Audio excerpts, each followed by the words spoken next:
Le désert et la terre aride se réjouiront. Le lieu stérile sera dans l'allégresse et fleurira comme la rose. Il fleurira abondamment, mais il sera dans l'allégresse, oui, dans l'allégresse. Et il exultera. La gloire du Liban lui sera donnée, la magnificence du Carmel et du Saron. Ils verront la gloire d'Éternel, la magnificence de notre Dieu. Ésaïe 35, 1, 2.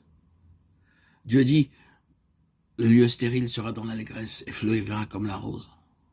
Avant de venir au Seigneur Jésus-Christ, nous étions comme un désert, sans aucun espoir de porter du fruit. Il n'y a pas de fleurs dans un désert, même pas des fleurs ordinaires.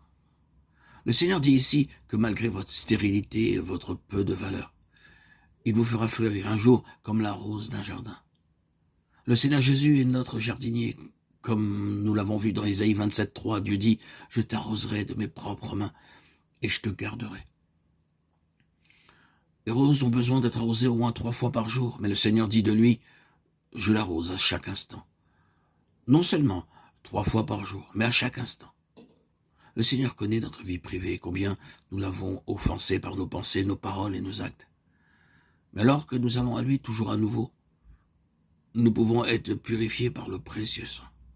Au ciel, on ne se souviendra plus de ces choses, il n'y aura que la gloire de Dieu. À l'instant même, des croyants faibles peuvent être fortifiés en étant remplis de la vie de notre Seigneur Jésus-Christ. Ésaïe 35, 4 est notre seule espérance, alors que nous tenons prêts pour sa venue. La vie seule du Seigneur Jésus-Christ, le ressuscité, notre Sauveur, peut nous rendre saints. Il est notre sainteté. Mais ils se turent et ne lui répondirent pas un mot, car le roi avait donné cet ordre. Vous ne le répondrez pas. Ésaïe 35, 21.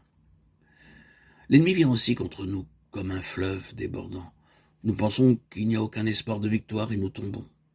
Mais le roi Ézéchias dit, vous ne lui répondrez pas. Notre roi dit, ne lui répondez pas. C'est notre arme. Nous n'avons pas besoin d'armes de ce monde pour vaincre l'ennemi. Beaucoup sont séduits en essayant de vaincre le diable par des armes mondaines.